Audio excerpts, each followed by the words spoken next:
খালি পেটে পেয়ারা পাতা খাওয়ার উপকারিতা, পেয়ারা পাতার রস খেলে কি হয় সে সম্পর্কে জানবো।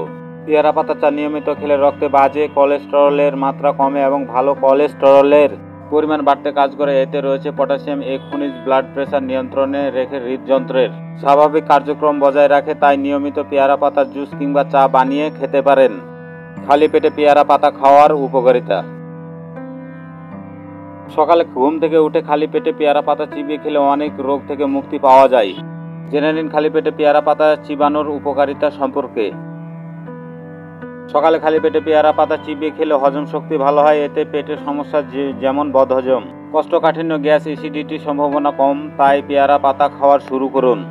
পেয়ারা পাতার উপকারিতা ও অপকারিতা। রোগ প্রতিরোধে পেয়ারা অনেক গুণ রয়েছে। পেয়ারা বীজে ওমেগা-3 ও ওমেগা-6 পলিআনস্যাচুরেটেড ফ্যাটি অ্যাসিড ও আঁশ বিদ্যমান। পেয়ারা পাতার রস ক্যান্সার প্রতিরোধ এবং সংক্রমণ, প্রদাহ, ব্যথার, বহুমূত্র, আমাশয় প্রভৃতি রোগের ব্যবহৃত হয়ে থাকে।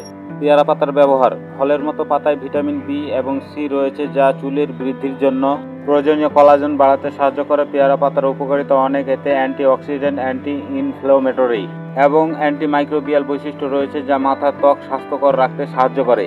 পেয়ারা পাতা চুলে দেওয়ার নিয়ম।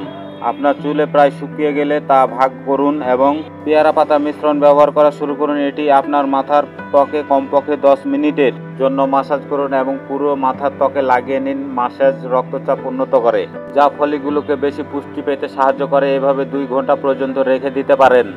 এবার আসি সর্বশেষ যেটা গুরুত্বপূর্ণ, পেয়ারা পাতা খাওয়ার নিয়ম। হজম শক্তি ভালো থাকে। সকালে খালি পেটে পেয়ারা পাতা চিবিয়ে খেলে হজম শক্তি ভালো হয়।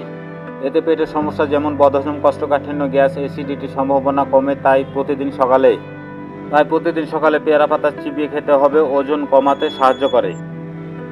সকালে খালি পেটে পেয়ারা পাতা চিবিয়ে খেলে পেটের পাশাপাশিও ওজন কমাতেও সাহায্য করে। বন্ধুরা, এতক্ষণ ভিডিওটির সাথে থাকার জন্য অসংখ্য ধন্যবাদ। ততক্ষণ পর্যন্ত ভালো থাকবেন। আল্লাহ হাফেজ।